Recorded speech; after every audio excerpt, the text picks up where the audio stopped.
नमो लोये सौहरिहन्ताणम् नमो लोये सौहृदानम् नमो लोये सौहायिर्यानम् नमो लोये सौज्यायानम् नमो लोये सौत्रिकावती सावनम् ओंकारमिन्दु संयुक्त नित्यम् ध्यायन्ति योगिनः कामदम् औषधम् च ओंकाराय नमो नमः मङ्गलम् भगवान् यो मङ्गलम् गौतमो मङ्गलम् कुन्कुण्डारि विजेन्द्रमोसुमङ्गलम् नमः समयसाराय स्वानुभूत्या चकास्ते स्वभावाय भवाय सर्वाः विभावनिदाता समयसार भगवान कुंकुंदाचार्य रचित समयसार तथा भगवान अमृतचंद्राचार्य रचित आत्मख्याति टीका कलश सहित एनो स्वाध्याय चाले छे।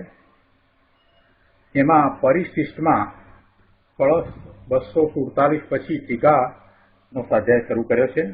टीकानो કેટલોક ભાગ આપણે કર્યો છે અને જે ભાગ ટીકાનો આપણે સમજ્યા છીએ એ ઉપર પૂજ્ય ગુરુદેવ કાંજી સ્વામીના પ્રવચનમાંથી કેટલાક અંશો આપણે કર્યા છે અને વિશેષ અંશો આજે કરીએ છીએ। તો પ્રવચન રત્નાકર ભાગ 10મો પાના નંબર 354। પહેલો બોલ તત્ અતત્નો ગુરુદેવે ખૂબ વિસ્તારપૂર્વક સમજાવ્યો। હવે બીજો બોલ જે વસ્તુ એક છે તે જ અનેક છે। આ બીજો બોલ ગુરુદેવ એને સમજાવતા કહે છે કે શું કીધું કે જ્ઞાન માત્ર વસ્તુ જે એક છે તે જ અનેક છે, જે એક છે તે જ અનેક છે। એટલે એનો અર્થ એમ નથી થતો કે જે પણ એક છે તે જ પણ અનેક છે એમ નહીં, પણ જે એક છે તે કોઈ અપેક્ષાથી એક છે અને તે જ વસ્તુ બીજી કોઈ અપેક્ષાથી અનેક છે એમ નહીં કે જે પણ એક છે તે પણ અનેક છે એમ નહીં। એ તો એકાંત થઈ જાય। અહીંયા કહે છે કે ભગવાન આત્મા દ્રવ્યપણે એક છે અને તે જ ગુણ પર્યાયપણે અનેક છે એમ વાત છે। ભગવાન આત્મા દ્રવ્યપણે એક છે અને પર્યાય અપેક્ષાથી જો વિચાર કરીએ તો તે ગુણ અને પર્યાય અપેક્ષાએ અનેક છે। અનેક પર વસ્તુને લઈને અનેક છે એમ પણ નહીં। બીજી વાત કરી, ઘણી વસ્તુઓ છે માટે અનેક છે એમ પણ નહીં। ઘણી વસ્તુઓને લઈને અનેકપણું એમ નહીં, પણ આત્મા અવિનાશી વસ્તુ છે।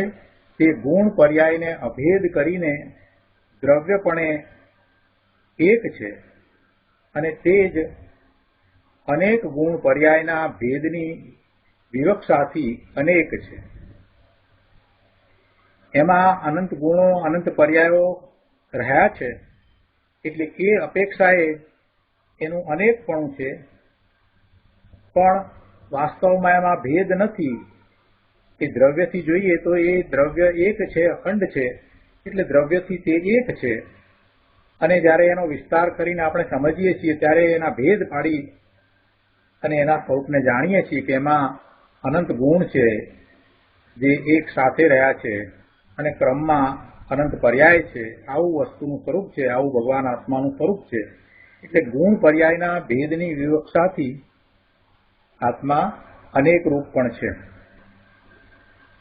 અને આવું એકપણું અને અનેકપણું એ બે પરસ્પર વિરોધી શક્તિઓનું એક સાથે પ્રકાશવું તે સ્યાદવાદ છે, એ અનેકાંત છે અને એ કથનમાં આવે છે તો એને આપણે કોઈ અપેક્ષાથી છે એમ કરીને કહીએ છીએ તે સ્યાદવાદ છે।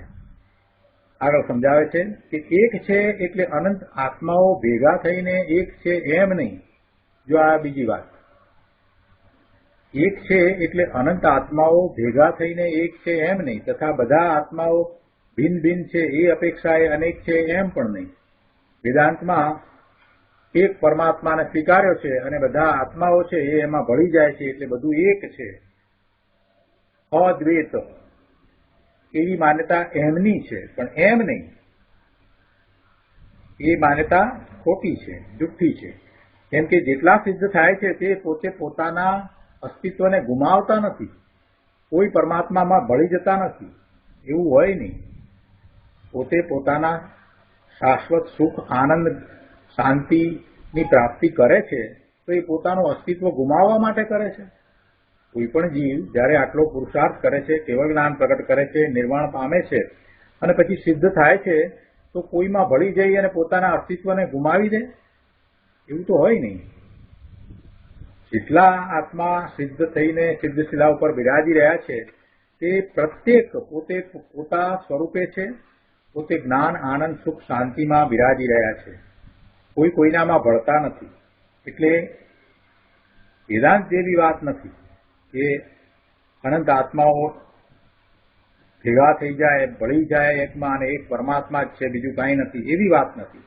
એટલે અહીંયા એની સ્પષ્ટતા થાય એટલા માટે ગુરુદેવે અહીંયા સમજાવ્યું છે કે એક છે એટલે અનંત આત્માઓ ભેગા થઈને એક છે એમ નહીં. અને બીજી રીતે વિચાર કરીએ તો આ કંદમૂળ છે ને એની ઝીણી કટકીની અંદર અસંખ્ય ઔદારિક શરીર છે અને એક શરીરમાં અસંખ્ય નિગોદના જીવ છે. એટલે એમને પોતાનું શરીર નથી. એક શરીરમાં જેટલા બધા જીવ રહ્યા છે તો શું ત્યાં બધા ભેગા થઈ જાય છે? ના, એમ નથી. આત્મા તો પોતે પોતાનું અસ્તિત્વ ટકાવીને રહ્યો છે. એ નિગોદમાં છે ત્યારે પણ એમ જ છે. એટલે એ વાત નથી. એવું એકપણું કરવું નહીં, એવું એકપણું સમજવાની વાત નથી. આ તો એક જ આત્માની વાત છે.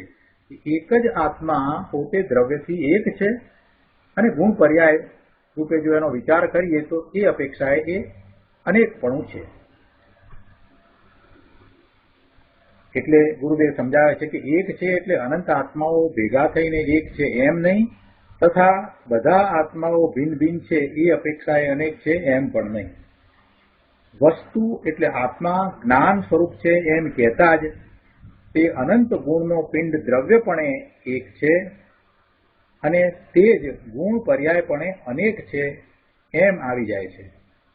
અનંત શક્તિઓ અને અનંત પર્યાયો છે તે એને અનેકપણું છે. એકને અનેક બંને આત્મામાં જ છે. એક જ વસ્તુમાં એકપણું પણ છે અને અનેકપણું છે. એક અપેક્ષાએ એકપણું છે, બીજી અપેક્ષાએ અનેકપણું છે. એને પર વસ્તુથી સંબંધ નથી. એને પર વસ્તુને કારણે એકપણું અનેકપણું નથી. પોતાના જે ધર્મ છે અને એમાં એકપણું અને અનેકપણું જે પ્રકાશ્યું છે એ પોતાને કારણે છે. એને પર વસ્તુના સંબંધે એવું એકપણું કે અનેકપણું નથી. આ શરીર, મન, વાણી, ઇન્દ્રિય ઇત્યાદિથી ભિન્ન હોવાને લીધે ભગવાન આત્મા એ બધાથી જુદો છે, અખંડ છે, એક છે, અભેદ છે એમ આપણે કહીએ છીએ અને એ પરમ સત્ય માન્યતા છે. પણ એવા એ ભગવાન આત્માના હોવાપણાના બે પ્રકાર. પોતે બધાથી આ પર પદાર્થોથી તો ભિન્ન જુદો છે જ, એટલે એ અખંડ એક તો છે જ, પણ એના હોવાપણાના બે પ્રકાર. એટલે કે વસ્તુ તરીકે અસંખ્ય પ્રદેશોનો પિંડ. હવે અસંખ્ય પ્રદેશોનો પિંડ એટલે એક એક પ્રદેશ કઈ છે એમ નહીં. પ્રદેશ તો એનું માપ છે. વાસ્તવમાં તો અસંખ્ય ગુણો અને અસંખ્ય પર્યાય એનામાં પડ્યા છે. એ રીતે એનું અનેકપણું છે. એટલે એવો ભગવાન આત્મા અસંખ્ય પ્રદેશોનો પિંડ અભેદ એક છે અને એને ગુણ પર્યાયના ભેદથી જો જોવામાં આવે તો એ જ આત્મા અનેકપણે છે. અનેક છે માટે અનેકનો આશ્રય લેવો એવી અહીંયા વાત નથી, એવો પ્રશ્ન નથી. આ એકપણું અને અનેકપણું સમજાયું એટલે એ દ્વારા એમ નથી લેવાનું કે ભાઈ અનેક છે એટલે અનેકનો આશ્રય લેવો, એવો અહીંયા પ્રશ્ન જ નથી. આશ્રય લેવાની તો અહીંયા કોઈ વાત નથી. એટલા માટે આ અનેકપણું નથી દર્શાવ્યું. પણ એવી એક અપેક્ષા છે કે ગુણ પર્યાયથી આત્માનું સ્વરૂપ અનેક છે. દરેક પર્યાય આત્મા ઉપજે છે એવું ક્યાંક કહેવામાં આવે છે.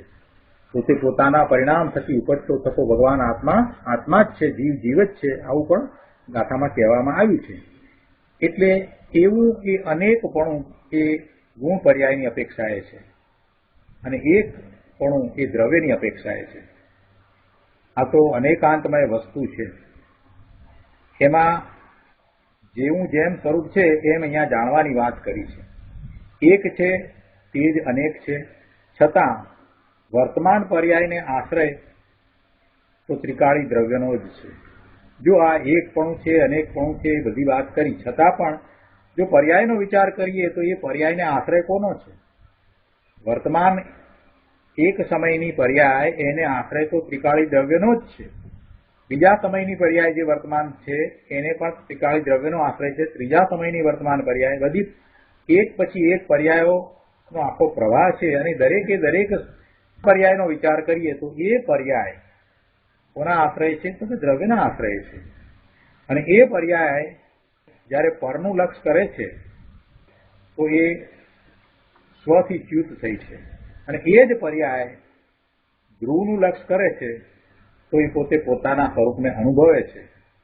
પરનું લક્ષ કરે છે સ્વથી ચ્યુત થઈને તો એ શુભાશુભ ભાવે પરિણમે છે, એટલે કે એને થતા શુભાશુભ ભાવનું એક જ્ઞાનની પર્યાય છે તે જ્ઞાન કરે છે. અને સ્વનું લક્ષ કરે છે તો એ સ્વનું જ્ઞાન કરે છે. પોતે ભગવાન આત્મા અખંડ અભિન્ન છે, અનેક ગુણનો પિંડ છે, એવું એ જ્ઞાન કરે છે. એટલે એ પર્યાય છે એ તો આત્માની જ છે અને એને ત્રિકાળી દ્રવ્યનો જ આશ્રય છે. અને એવી ભિન્ન ભિન્ન પર્યાયો અનેક છે એ ખરું, પણ દ્રષ્ટિ તો ત્રિકાળી શુદ્ધ એક દ્રવ્ય પર રહે તો જ જે એક છે તે જ અનેક છે. જો આપણે સમજવા માટે તો સમજ્યા કે એક છે અને અનેક છે, પણ ખરેખરું એ એક છે એ જ્યારે પકડાય ત્યારે એ અનેક છે એનો ખ્યાલ આવે છે.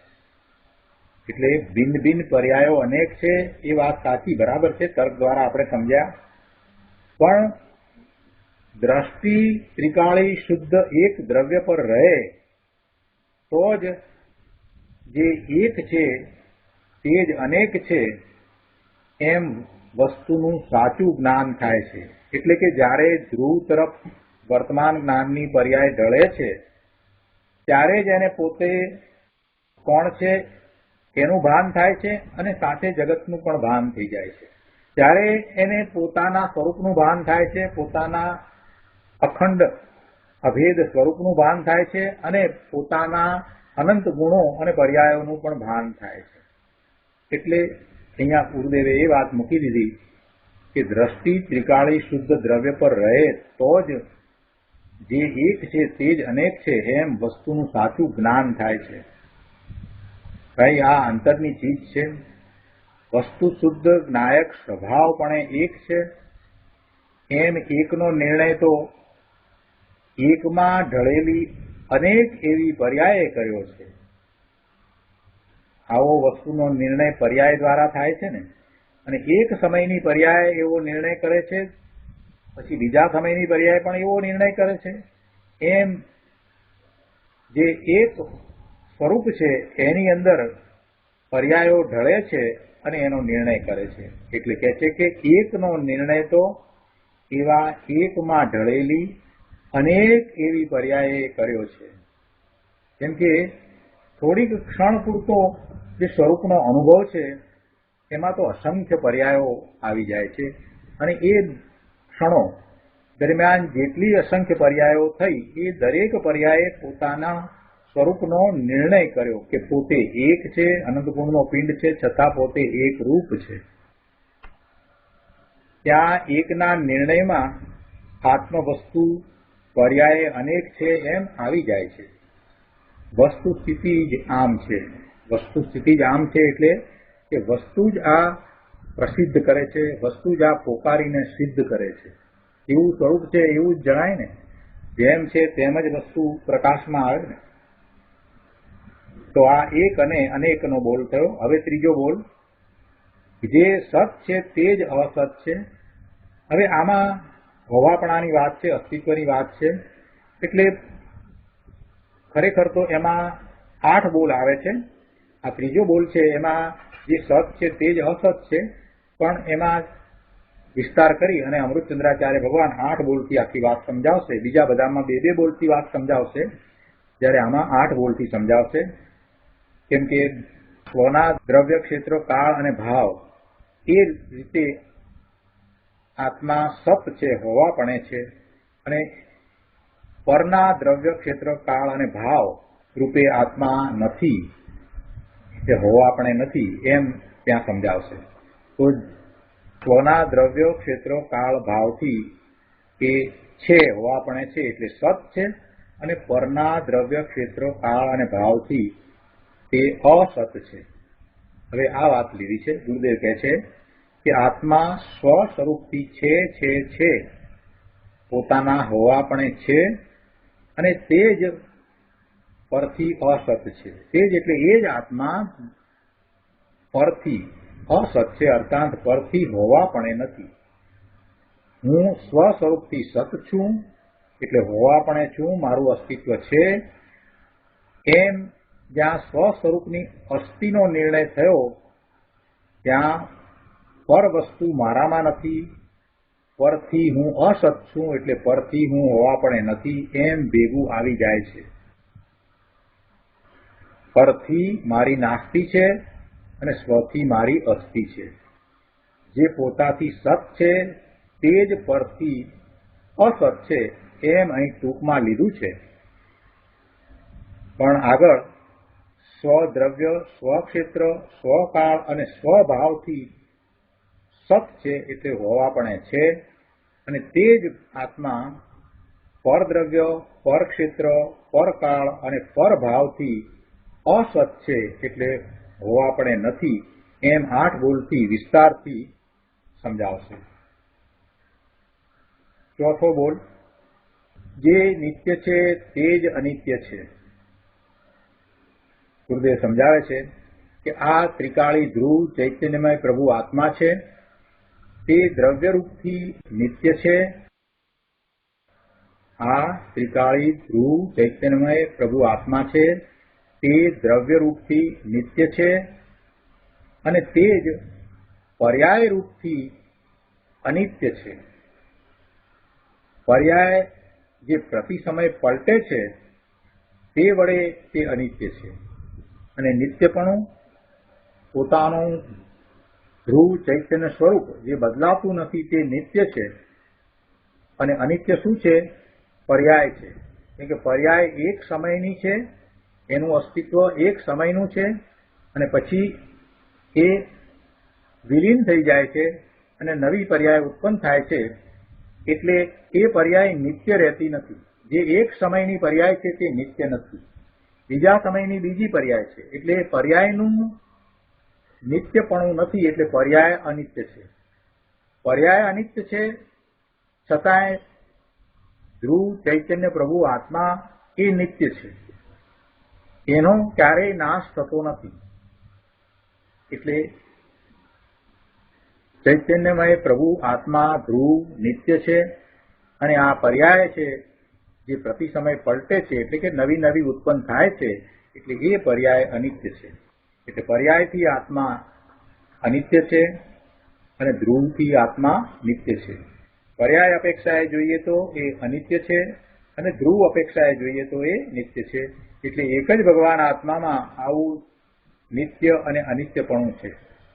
આ હું ત્રિકાળી ધ્રુવ છું એમ નિર્ણય થાય છે, તો એ નિર્ણય કોણ કરે છે? આ હું ત્રિકાળી ધ્રુવ છું એમ નિર્ણય થાય છે ને આપણને, તો એ નિર્ણય ક્યાં થાય છે? કોણ એ નિર્ણય કરે છે? તો એ નિર્ણય તો પર્યાય કરે છે. અને પર્યાય કેવી છે? પર્યાય એક સમયની છે, એ નિત્ય નથી, એ અનિત્ય છે. એટલે અનિત્ય એવી પર્યાય એ નિત્ય એવા ધ્રુવનો નિર્ણય કરે છે. શું કહ્યું? જે પર્યાય પોતે નિત્ય નથી, પોતે રહેવા વાળી નથી, પોતે અનિત્ય છે, પણ એવી અનિત્ય પર્યાય એ નિત્યનો નિર્ણય કરે છે. નિર્ણય તો પર્યાયમાં થાય છે ને, નિર્ણય પર્યાય કરે છે. ધ્રુવ કાંઈ નિર્ણય કરતું નથી.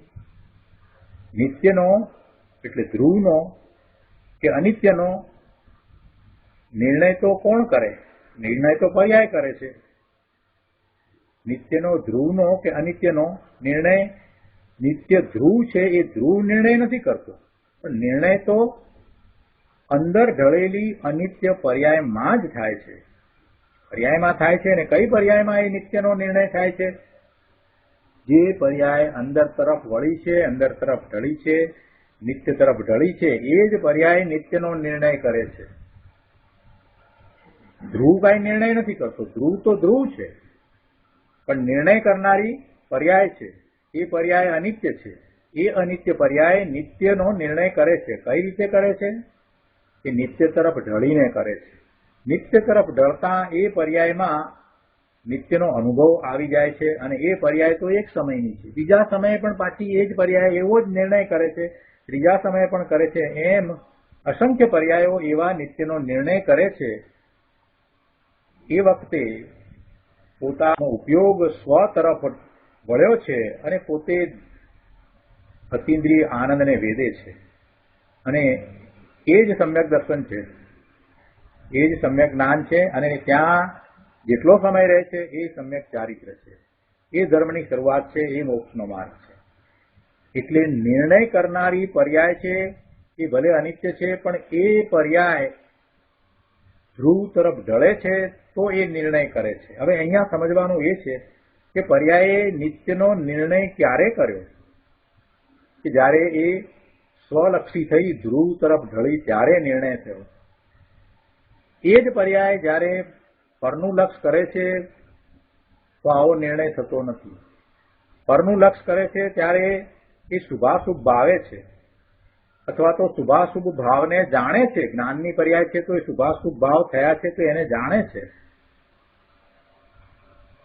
તો આચાર્ય ભગવાન એવો ઉપદેશ આપે છે કે ભાઈ, તારા જ્ઞાનની એ પર્યાય જ્યારે પરને જાણે છે ત્યારે તારો ઉપયોગ વારમાં રહ્યો છે.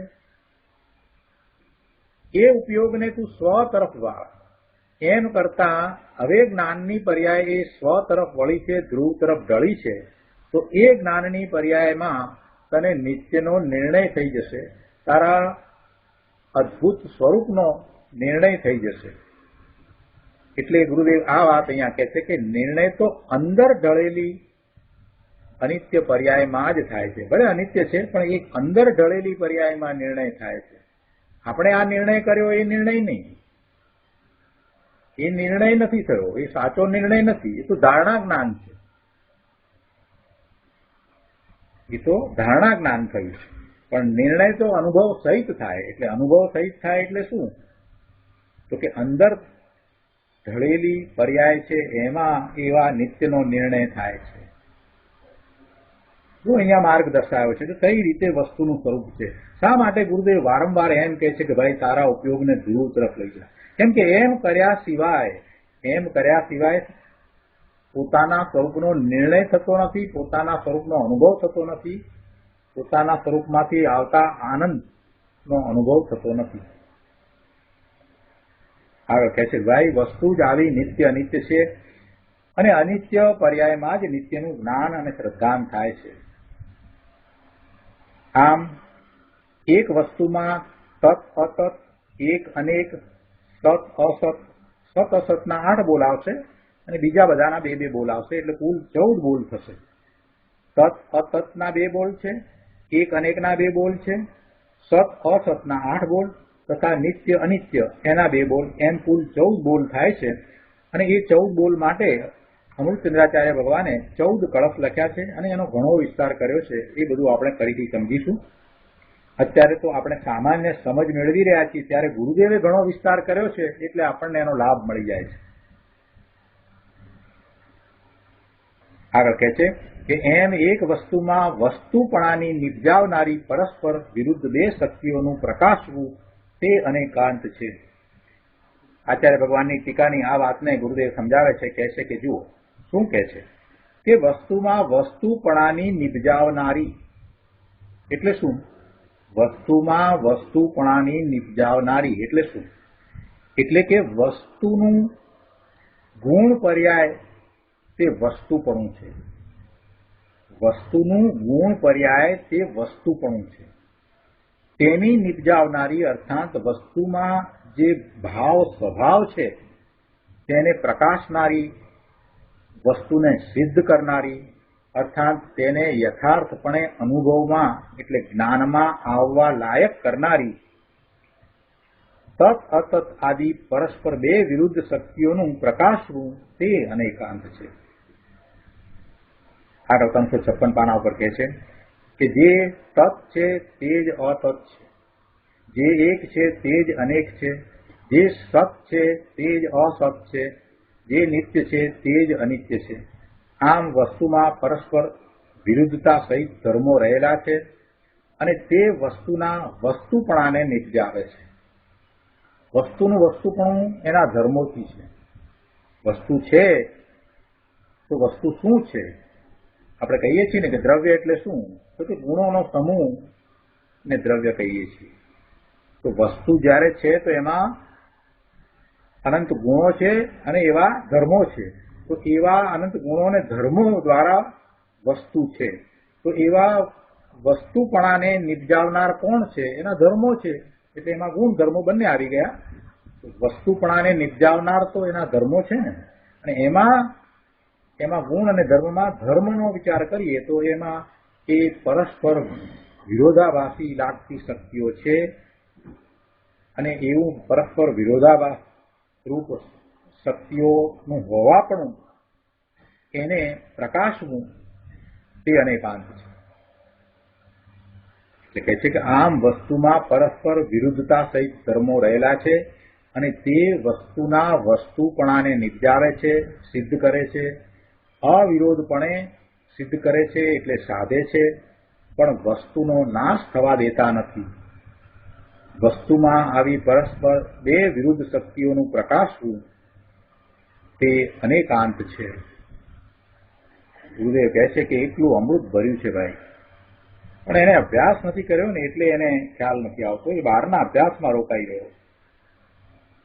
અહીંયા ચોથા પેરેગ્રાફમાં કહે છે કે પોતાની આત્મવસ્તુને પણ જ્ઞાન માત્રપણું હોવા છતાં તત અતતપણું, એક અનેકપણું, સત અસતપણું અને નિત્ય અનિત્યપણું પ્રકાશે જ છે.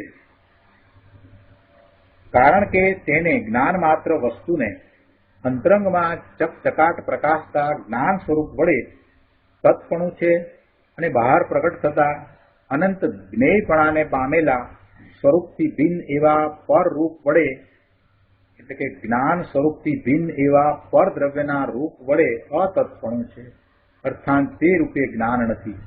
આ વાત ટીકાની લીધી છે. હવે જુઓ, અમૃતચંદ્રાચાર્ય ભગવાને ટીકાની શરૂઆત કરી ત્યારે વસ્તુના ધર્મ તરીકે અનેકાંતને સમજાવ્યો. એ રીતે વાત બધી સમજાવી. પછી મૂળ વાત એમને જે સમજાવવી છે એ શું વાત હતી? સૌથી પહેલી જયારે પરિશિષ્ટની શરૂઆત કરી ત્યારે એમણે જે વાત કરી હતી એનો વિચાર કરી તો શું વાત હતી કે આત્મ વસ્તુ જ્ઞાન માત્રપણે છે, છતાંય એમાં એકાંત નથી, એ અનેકાંત સ્વરૂપ જ છે. એ વાત એમને સમજાવવાની હતી. બરાબર? એટલે પહેલા જે વાત કરી એ વસ્તુ તરીકે કરી અને હવે આત્મા તરીકે વાત કરે છે. એટલે આત્મા વસ્તુ જ્ઞાન માત્ર છે, છતાં પણ એની અંદર પણ આ તત અતતપણું, એક અનેકપણું, સત અસતપણું, નિત્ય અનિત્યપણું પ્રકાશે જ છે. આ વાત હવે લીધી છે. એટલે આપણે તો આ ટીકાનો ભાગ 2 દિવસ પહેલા કરી ગયા છીએ, પણ એ વખતે જે વિસ્તાર કર્યો તો એ વાત હવે ગુરુદેવ આપણને કઈ રીતે સમજાવે છે એ આપણે સમજી રહ્યા છીએ. તો આ વાત ફરીથી આવે છે એમ નથી, પણ પહેલા વસ્તુ તરીકે સમજાવી અને મૂળ હવે આત્માને જ્ઞાન માત્ર પણ હોવા છતાં એ એકાંત નથી થતો અને એમાં અનેકાંત છે એ વાત આત્માને વિશે અત્યારે અમૃતચંદ્રાચાર્ય ભગવાને જે રીતે લખી છે એ રીતે આપણે સમજવાની છે અને એ ગુરુદેવ દ્વારા આપણે વધારે વિસ્તારપૂર્વક સમજવાની છે. હવે વધારે સારી રીતે સમજાશે. અધ્યાત્મ અપેક્ષાઓ સાથે સમજાશે. ગુરુદેવે તત અતતનો તો જયારે વસ્તુની વાત કરી ત્યારે ઘણો વિસ્તાર કરી જ દીધો છે, પણ છતાંય જયારે આત્માની વાતમાં એ તત અતત ને સમજાવશે ત્યારે તમને લાગશે કે ઘણી નવી વાત જાણવા મળી. એટલે કાંઈ એમાં રિપીટેશન થતું જ નથી. શાંતિથી બરાબર સમજીશું તો ખ્યાલ આવશે કે આ વાત આત્માને વિશે કહેવામાં આવી છે. પહેલા વસ્તુ તરીકે કરી, હવે આત્મા જ્ઞાન સ્વરૂપ છે છતાં પણ એમાં અનેકાંતપણું કઈ રીતે છે અને એમાં તત અતત, એક અનેક, સત અસત અને નિત્ય અનિત્ય એ બધું સમજાવે છે. ગુરુદેવ કહે છે કે જુઓ શું કહ્યું કે ભગવાન આત્મા ચૈતન્ય સૂર્ય પ્રભુ છે. તે અંતરંગમાં ચૈતન્યના પ્રકાશથી ચકચકાટ જ્ઞાન સ્વરૂપ વડે તત છે. અહીંયા કહેવું એ છે કે જ્ઞાન સ્વરૂપ વડે તત છે. પણ અમૃતચંદ્રાચાર્ય ભગવાને આ વિશેષણો મૂક્યા છે કે અંતરંગમાં ચૈતન્યના પ્રકાશથી ચકચકાટ એ જ્ઞાન સ્વરૂપ માટે વિશેષણો મૂક્યા છે. એવા જ્ઞાન સ્વરૂપ વડે તત્ છે. નિજ જ્ઞાતા દ્રષ્ટા સ્વભાવ વડે આત્મા તત્ છે. આગળ 357 પાના પર સમજાવે છે કે પર્યાયમાં પણ જાણવા દેખવાની પર્યાય વડે તત્ છે અને બહાર પ્રગટ થતા એટલે કે જાણવાના પ્રકાશમાં તત્પણામાં જણાય છે જે અનંતા પરજ્ઞેયો એનું એમાં જ્ઞાન પ્રકાશમાં અતત્પણું છે. પહેલી વાત તો એ કરી કે ભગવાન આત્મા અંતરંગમાં એ પોતે પોતાના જ્ઞાન પ્રકાશથી ચકચકતા જ્ઞાન સ્વરૂપ વડે તત્ છે. એટલે જ્ઞાન સ્વરૂપ વડે તત્ છે. એનો જ્ઞાતા દ્રષ્ટા સ્વભાવ છે. તો એવા જ્ઞાતા દ્રષ્ટા સ્વભાવ વડે પોતે તત્ છે. આ એક વાત કરી. બીજી વાત ગુરુદેવ અહીંયા એ કરે છે કે પર્યાયમાં પણ જાણવા દેખવાની પર્યાય વડે તત્ છે. એટલે જાણવા દેખવાની પર્યાય વડે તત્ છે. પણ પર પદાર્થો કે જે જાણવા દેખવામાં આવે છે એ પર પદાર્થો વડે એ અતત્ છે. અને જે પર પદાર્થોનું જ્ઞાન થાય છે એ પરજ્ઞેયો છે. તો એ પરજ્ઞેયો એને જાણવામાં આવતા હોવા છતાં એ પરજ્ઞેયો સાથે એને અતત્પણું છે. પર્યાયની વાત લીધી છે. કહે છે કે પર્યાયમાં પણ જાણવા દેખવાની પર્યાય વડે તત્ છે અને આ જ પર્યાય એ પોતે જાણવા દેખવા વડે તત્ છે. એટલે કે જ્ઞાનની પર્યાય એ જ્ઞાન રૂપે તત્ છે. એ જ્ઞાન કરે છે એ રીતે તત્ છે. પણ જેનું જ્ઞાન કરે છે એ વડે એ અતત્ છે. એટલે કહે છે કે અને બહાર પ્રગટ થતા એટલે કે જાણવાના પ્રકાશમાં તત્પણામાં જણાય છે એવા એ અનંત પરજ્ઞેયો એનું એમાં એટલે જ્ઞાન પ્રકાશમાં અતત્પણું છે. અર્થાત જ્ઞાન સ્વરૂપમાં તે પરજ્ઞેયો નથી. આ સ્ત્રી, બાળકો, કુટુંબ, પરિવાર, ધંધા, વેપાર ઇત્યાદિ બધું જ્ઞાનમાં જણાય છે ને, તો કહે છે કે એ જ્ઞાનમાં જણાય છે પણ એ જ્ઞાન સ્વરૂપમાં નથી. જ્ઞાન સાથે એને અતત્પણું છે. અરે જ્ઞાનની એક સમયની જે પર્યાય એને જાણે છે એની સાથે પણ એને અતત્પણું છે. એક હવે સૂક્ષ્મ વાત પણ મહત્વની વાત ગુરુદેવ સમજાવે છે. એમ કહ્યું ને કે આ બધું પર જે દેખાય છે જ્ઞાનમાં જણાય છે એ કઈ જ્ઞાન સ્વરૂપ નથી. પછી એના અનુસંધાનમાં એક બહુ મહત્વની સૂક્ષ્મ વાત કહે છે કે વાસ્તવમાં તો તે પદાર્થો નહીં પણ તે વખતે તેની જ્ઞાનની પર્યાય જણાય છે.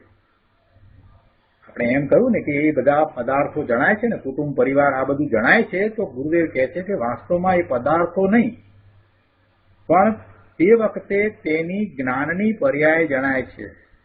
એટલે એના સંબંધીનું જે જ્ઞાન થયું છે એને ભગવાન આત્મા જાણે છે. પણ એ એમ માને છે કે મને આ પર પદાર્થો જણાય છે. જાણવા વાળો ભગવાન આત્મા જ્ઞાન સ્વરૂપ છે. એ તો પોતે પોતાના જ્ઞાનને જાણે છે. એટલે કે જ્ઞાનની વર્તમાન પર્યાય છે એને એ જાણે છે. વાસ્તવમાં તો એમ છે. પણ એ એમ માને છે કે મને આ પર પદાર્થો જણાય છે. તે વખતે આ મારું જ્ઞાન જણાય છે એમ જો માને તો જ્ઞાનની પર્યાય દ્રવ્ય ઉપર ઢળી જાય. જો એને સાચી દ્રષ્ટિ થઈ જાય કે એ વખતે મારું જ્ઞાન જણાય છે એમ જો એ માને તો એની જ્ઞાનની પર્યાય દ્રવ્ય તરફ જૂટી જાય, દ્રવ્ય ઉપર ઢળી જાય. અહીંયા સમજવાનું છે. અહીંયા ગુરુદેવે કેમ સ્વરૂપમાં જવું એનો માર્ગ બતાવ્યો છે. શું માને છે કે પરને હું જાણું છું. શું માને છે કે મને આ બધું પર જણાય છે, પર પદાર્થો જણાય છે. આવી એની માન્યતા છે. વાસ્તવમાં શું છે તો વાસ્તવમાં એ પોતે પોતાના જ્ઞાનને જ જાણે છે. વાસ્તવમાં એ પર પદાર્થો બધા જે છે એ પર પદાર્થોને જાણતો નથી. વાસ્તવમાં એ પર પદાર્થો છે એને જાણતો નથી, પણ કોને જાણે છે? એ વખતે જ્ઞાનની પર્યાય છે એને એ જાણે છે, પણ એ માને છે એમ કે મને પર પદાર્થો જણાય છે.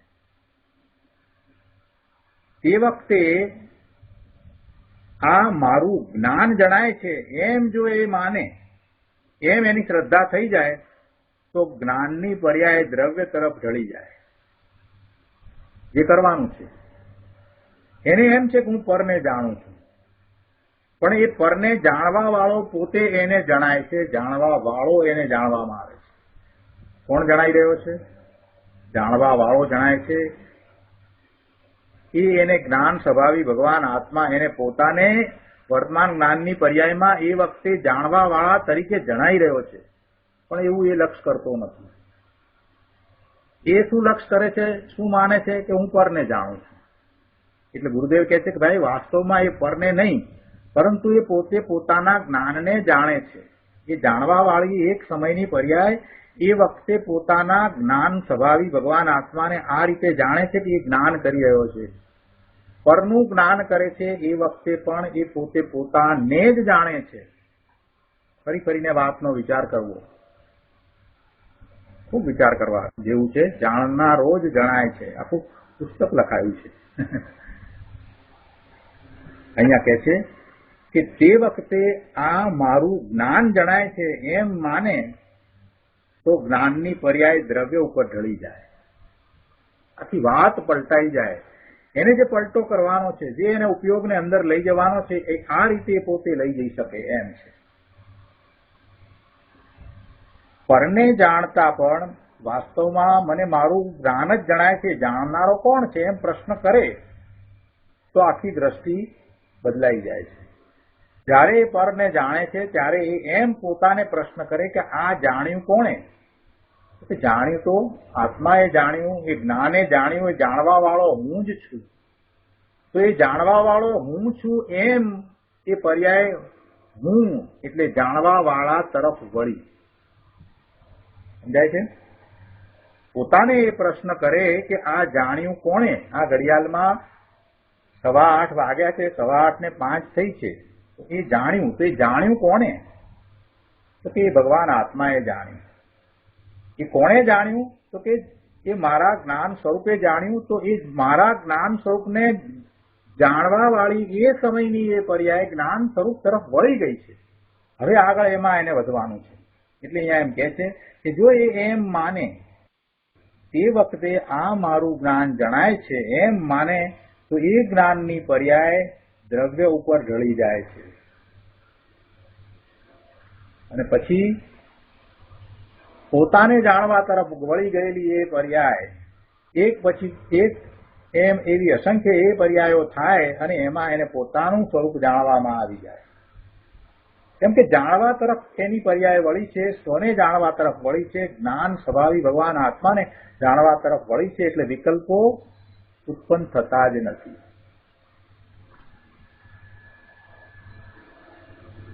આવી એમાં સૂક્ષ્મતા ભરી છે. એક વાક્ય છે, પણ એ એક વાક્ય અતિ મહત્વનું છે. એની નીચે લાલ રંગની લાઈન કરવા જેવી છે.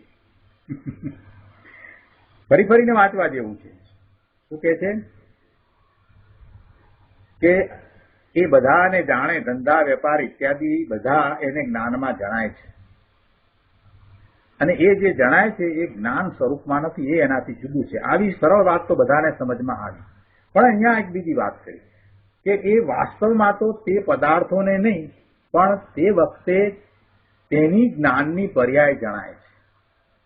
જે પરનું જ્ઞાન કરવા વાળી જે જ્ઞાનની પર્યાય છે એ એને જણાય છે. પણ એ એમ માને છે કે મને આ પર પદાર્થો જણાય છે. એ એમ માને છે. વાસ્તવમાં શું છે? એને પોતાની જ્ઞાનની પર્યાય જણાય છે. જેમાં આ પર પદાર્થોનું જ્ઞાન થયું એવી પોતાની જ્ઞાનની પર્યાયને એ સમયે પણ જાણે જ છે.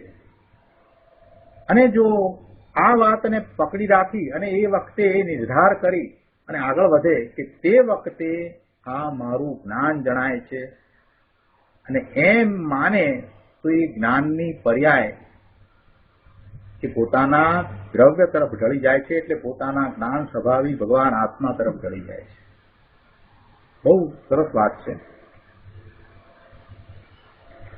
દરેક પ્રવચનમાં ગુરુદેવે આત્મામાં કેમ જવું એનો માર્ગ બતાવ્યો છે, પણ લોકો એ વાતને પકડી નથી શક્યા અને ફાંફા માર્યા છે, ઘણા ફાંફા માર્યા.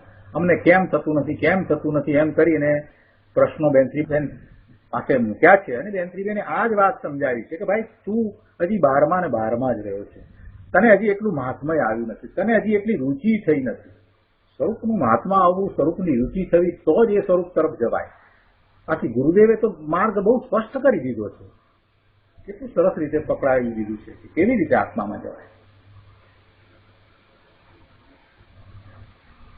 આગળ કહે છે કે જ્ઞાન પોતાના સ્વરૂપ વડે તત્ છે અને પરજ્ઞેયપણે અતત્ છે.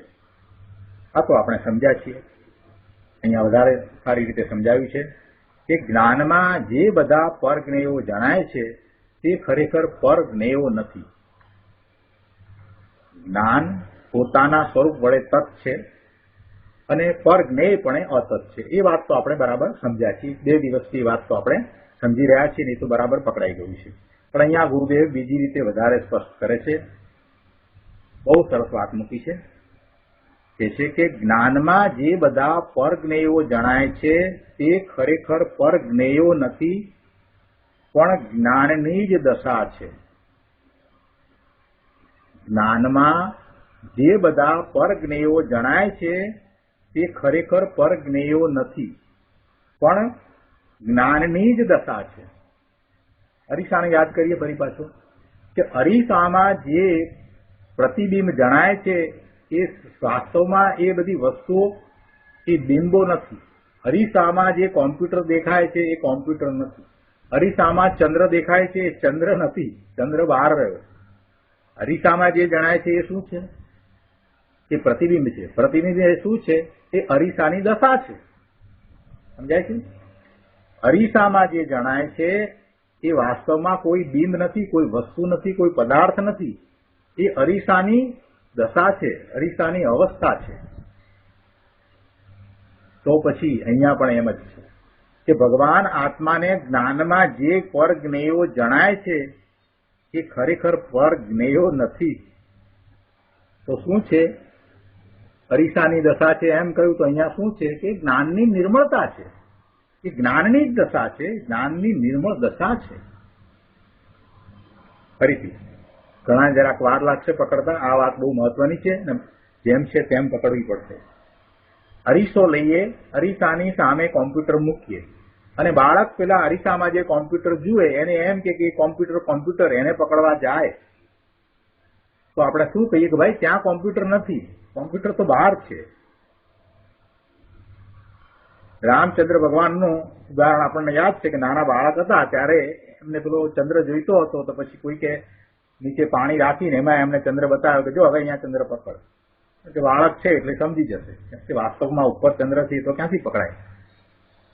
પરંતુ બાળકને એમ લાગે છે જે પ્રતિબિંબ છે એને બાળક સાચું સમજે છે, જે પ્રતિબિંબ છે એને બાળક બિંબ સમજે છે. એટલે અરીસાની સામે જે પદાર્થો છે એ અરીસામાં જયારે દેખાતા હોય તો બાળક બિચારા એમ સમજે કે એ પદાર્થો છે, પણ મોટાઓ એમ સમજે નથી સમજતા. એ સમજે છે કે આ પદાર્થો ત્યાં નથી, એ બધા પ્રતિબિંબ છે. એટલે પ્રતિબિંબ એ શું છે? પ્રતિબિંબ શા માટે છે? તો કે અરીસો સ્વચ્છ છે. જો અરીસો સ્વચ્છ ન હોય તો પ્રતિબિંબ પડે ન પડે. અરીસો મેલો હોય તો એમાં પ્રતિબિંબ પડતા નથી. તો ચોખ્ખો અરીસો છે તો ચોખ્ખા પ્રતિબિંબ પડે છે, અને ચોખ્ખા પ્રતિબિંબ પડે છે તો પેલા બાળકને એમ લાગે છે કે વસ્તુ ત્યાં છે. એટલે એ અરીસાની નિર્મળ સ્વચ્છ અવસ્થા છે. પ્રતિબિંબ જણાય છે એ તો નિર્મળ અવસ્થા છે. એવી રીતે આ ભગવાન આત્મા પરજ્ઞેયોને જાણે છે. જેમ કહીએ તો પરજ્ઞેયો એને જણાય છે. પરજ્ઞેયો જેમ છે તેમ જ જણાય છે. કેમ કે એ જ્ઞાનની એવી નિર્મળતા છે, જ્ઞાનરૂપી અરીસાની એવી સ્વચ્છતા છે, એવી નિર્મળતા છે. માટે એમ લાગે છે કે પર જ્ઞેયો અંદરમાં આવી ગયા છે અથવા તો પર જ્ઞેયો મને જણાય છે. વાસ્તવમાં એ શું છે તો કે એ જ્ઞાનની અવસ્થા છે. જેમ અરીસાની નિર્મળ અવસ્થા છે એવી રીતે આ જ્ઞાનની નિર્મળ દશા છે. જ્ઞાનમાં જે બધા પરજ્ઞેયો જણાય છે તે ખરેખર પરજ્ઞેયો નથી. પરજ્ઞેયો તો પરજ્ઞેયોમાં બહાર રહ્યા, પણ જે જ્ઞાનમાં જણાય છે એની વાત ચાલે છે. પરજ્ઞેયો નથી એમ નહીં, પરજ્ઞેયો બહારમાં તો છે, પણ જે જ્ઞાનમાં જણાય છે એટલે અરીસામાં જેમ પ્રતિબિંબિત થાય છે એની વાત લીધી. એ રીતે જે જ્ઞાનમાં જણાય છે એ શું છે? એ જ્ઞાનની જ દશા છે. જ્ઞેય તો પર છે, એ ભિન્ન છે, એ જુદા છે, એ બહારમાં રહ્યા. એ તો બહારમાં રહ્યા. એટલે ખરેખર તો જ્ઞેય સંબંધીનું પોતાનું જ્ઞાન જ અંતરંગમાં ચકાટ પ્રકાશે છે. જ્ઞેય સંબંધીનું પોતાનું જ્ઞાન, કેમ કે જ્ઞાન તો પોતે કરે છે ને, જ્ઞાન સ્વભાવ તો પોતાનો છે ને, તો જ્ઞેય સંબંધીનું પોતાનું જ્ઞાન અંતરંગમાં ચકાટ પ્રકાશે છે. એટલે જ્ઞેયો અંતરમાં એને જ્ઞાનની પર્યાયમાં જણાય છે, જેમ છે તેમ સ્પષ્ટ જણાય છે. કેમ કે નિર્મળતા એવી છે એટલે જેમ છે તેમ બરાબર જણાય છે. એટલે એ જ્ઞેય સંબંધીનું પોતાનું જ્ઞાન છે, એ પોતાની અવસ્થા છે, એ જ્ઞાનની અવસ્થા છે. એ જ્ઞેયો તો બહાર જુદા છે, એ તો પર છે, ભિન્ન છે, એ તો બહાર રહ્યા. પણ જ્યારે એનું જ્ઞાન થાય છે ત્યારે એ જ્ઞેય સંબંધીનું પોતાનું જ્ઞાન જ અંતરંગમાં ચકાટ પ્રકાશે છે. એટલે સ્પષ્ટ જેમ છે તેમ અંદરમાં પ્રકાશે છે. અને એ અવસ્થા જ્ઞાનની છે એટલે પોતાની છે. જે જ્ઞાન તત્પણે છે એનો જ એ પ્રકાશ છે. આપણે કહ્યું ને કે જ્ઞાન પોતે તે પણે છે, આત્મા જ્ઞાન પણે છે. તો એ વાત અહીંયા સાથે લીધી હવે કે એ જે પ્રકાશે છે તે એ પોતાનો જ પ્રકાશ છે. જે જ્ઞાન તત્પણે છે તે પણે છે એનો જ એ પ્રકાશ છે. એટલે એ પર્યાય છે. આ દેવ, ગુરુ, શાસ્ત્ર ઇત્યાદિ જે જ્ઞાનમાં જણાય છે વાસ્તવમાં તે પોતાનું જ્ઞાન જ જણાય છે. સમજાય છે? દેવ, ગુરુ, શાસ્ત્ર આ બધું બહારમાં છે, નથી એમ નહીં, પણ પોતાના જ્ઞાનમાં જે જણાયું એ શું છે? પોતાના જ્ઞાનમાં જે જ્ઞેય તરીકે જે જણાયું એ પોતાની પર્યાય છે, જ્ઞાનની પર્યાય છે. દેવ, ગુરુ, શાસ્ત્ર ઇત્યાદિ જે જ્ઞેય જ્ઞાનમાં જણાય છે વાસ્તવમાં તે પોતાનું જ્ઞાન જ જણાય છે, તે જ્ઞેય નહીં. જ્ઞેય તો જ્ઞેયમાં રહ્યા. જ્ઞેય પર પદાર્થો એ બધા બહારમાં જુદા છે. અને અહીંયા જે પ્રકાશી રહ્યું છે એ તો પોતાનું જ્ઞાન જ છે, પોતાની જ્ઞાનની એ દશા છે. વળી તે જ્ઞાનની પર્યાય પોતાથી જ પ્રકાશે છે, જ્ઞેયને લઈને નહીં. તે જ્ઞાનની પર્યાય પોતાથી જ પ્રકાશે છે, જ્ઞેયને લઈને નહીં. જ્ઞેયની તેને બિલકુલ જરૂર નથી અને જ્ઞેયનું તેમાં કાંઈ કર્તવ્ય પણ નથી. આ જુદી વાત. આ વાત અગાઉ આપણે 2 દિવસ પહેલા ખૂબ ચર્ચી છે, ઘણો એનો વિસ્તાર કર્યા, પછી આપણે એને બરાબર સમજ્યા છીએ. કેમ કે પેલો પદાર્થ જુદો છે અને એ પદાર્થ ત્યાં બહારમાં રહ્યો એ જ્ઞાન સ્વભાવી ભગવાન આત્મામાં કાંઈ કરી શકે નહીં. આત્મા જીવ દ્રવ્ય, ચેતન દ્રવ્ય જુદું અને પેલો પદાર્થ જુદો. એ પદાર્થ જ્ઞાનની પર્યાયને બદલી શકે એવું એ પદાર્થમાં સામર્થ્ય નથી. જ્ઞાનની પર્યાય જે રીતે થાય એ બધું જ્ઞાનનું સામર્થ્ય છે. એટલે પેલા જ્ઞેયને કારણે અહીંયા જ્ઞાનની પર્યાય એવી થઈ છે એમ નથી. એ વાત આપણે પહેલા બરાબર સમજ્યા છીએ. એટલે કહે છે કે વળી તે જ્ઞાનની પર્યાય પોતાથી જ પ્રકાશે છે, જ્ઞેયને લઈને નહીં. જ્ઞેયની તેને બિલકુલ જરૂર નથી. કેમ કે આપણે પેલું અરીસાનું ઉદાહરણ લીધું ને એટલે બધાના મનમાં એમ થાય કે સામે બિંબ હોય તો જ પ્રતિબિંબ પડે.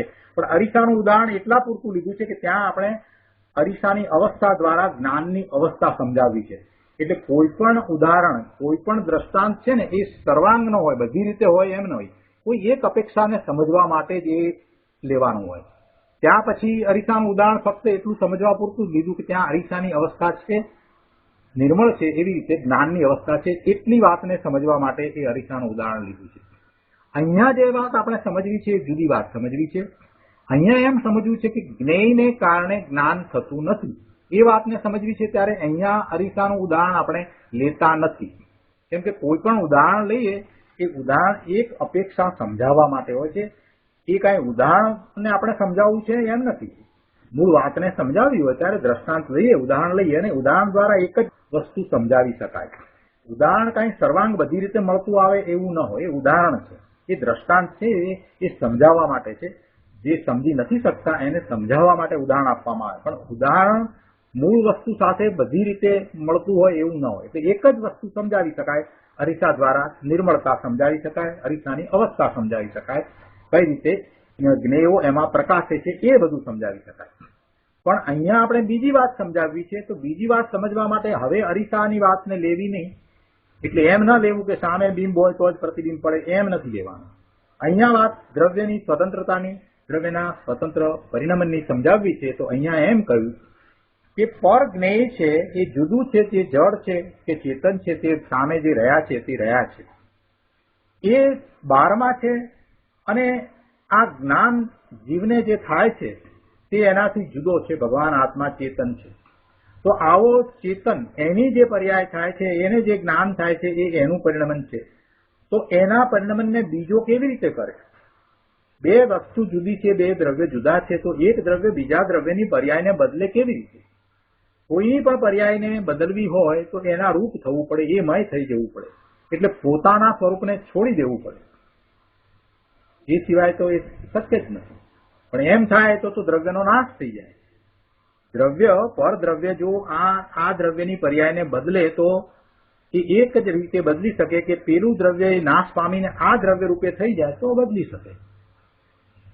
પણ એમ તો થતું નથી. એટલે એક દ્રવ્ય છે એ પોતે પોતાનું પરિણમન કરે છે. અહીંયા બીજું દ્રવ્ય છે, એ બીજું દ્રવ્ય પોતે પોતાનું પરિણમન કરે છે. અને આપણે એક સિદ્ધાંતને અહીંયા બરાબર યાદ રાખવાનો કે કોઈ પણ દ્રવ્યનું પરિણમન છે એ પરિણામી દ્રવ્યથી જુદું હોય નહીં. પરિણામી દ્રવ્ય જે છે એનું પરિણમન એ દ્રવ્ય રૂપે જ હોય, એની પર્યાય એ દ્રવ્ય રૂપે જ થાય. સાથે પેલું નિમિત્ત હોય તો ભલે રહ્યું, પણ પરિણમન થઈ અને જે પરિણામ આવે એટલે નૈમિતિક, એ તો એ દ્રવ્ય રૂપે જ હોય. માટીનું પરિણમન થઈ, માટીની જે પિંડરૂપ અવસ્થા છે તો માટીનું એનું પિંડરૂપ અવસ્થાનું પરિણમન થઈ અને ઘડો બને તો એ ઘડો માટી રૂપે હોય, કુંભાર રૂપે ન હોય. આ વાત આપણે સમજ્યા છીએ. એટલે એક દ્રવ્ય બીજા દ્રવ્યનું કાંઈ કરે નહીં. અને પરિણામી દ્રવ્ય અને પરિણામ એ જુદા હોય નહીં. પરિણામ પરિણામી દ્રવ્યથી જુદું હોય નહીં. આ બે વાતને બરાબર રાખવાની. એટલે ખ્યાલ આવે કે બીજું અન્ય દ્રવ્ય આ દ્રવ્યને કાંઈ કરાવતું નથી, એની પર્યાય બદલતું નથી. એટલે જયારે જ્ઞાન થાય છે તો એ જ્ઞાન ગુણના પરિણમન છે, એની પર્યાયો થઈ રહી છે. તો એ પર્યાયને બીજું દ્રવ્ય કરી શકે નહીં. જ્ઞાનની પર્યાય જે થાય છે એને બીજો ગુણ પણ કરી શકે નહીં. તો પછી બીજું અન્ય દ્રવ્ય તો ક્યાંથી કરે? એટલે એ વાત અહીંયા કરી છે કે વળી તે જ્ઞાનની પર્યાય પોતાથી જ પ્રકાશે છે, જ્ઞેયને લઈને નહીં. જ્ઞેયની તેને બિલકુલ જરૂર નથી અને જ્ઞેયનું તેમાં કાંઈ કર્તવ્ય પણ નથી. કેમ કે એ જુદું દ્રવ્ય છે. કારણ કે જ્ઞાન પોતે જ તત્પણે જ્ઞાન પ્રકાશના સામર્થ્ય રૂપ છે. જ્ઞાન કરી શકે એવા સામર્થ્ય સહિત છે, તે પણે જ છે. અને તે પર જ્ઞેયથી અતત્પણે છે. અર્થાત પર જ્ઞેયનો તત્વ સ્વરૂપમાં એટલે જ્ઞાન સ્વરૂપમાં અભાવ છે. પર જ્ઞેયનો જ્ઞાન સ્વરૂપમાં અભાવ છે. બહુ સરસ વાત કરી. ઘણી મહત્વની વાતો થઈ. હવે આજનો સ્વાધ્યાય અહીંયા સુધી રાખીએ છીએ. તત્વની ઘણી સૂક્ષ્મ વાતો આવે છે, એટલે આપણે વધારે પાના કવર કરીએ એવું નહીં બને, પણ ઊંડું સૂક્ષ્મ તત્વ આપણે સમજીએ એવું બનશે. એટલે ધીરજ રાખવી. આપણને ઉતાવળ નથી, આપણે આ તત્વને સમજીને અંદરમાં જવું છે. તો આજનો સ્વાધ્યાય અહીંયા સુધી રાખીએ છીએ. હવે સુખધામ બોલીએ.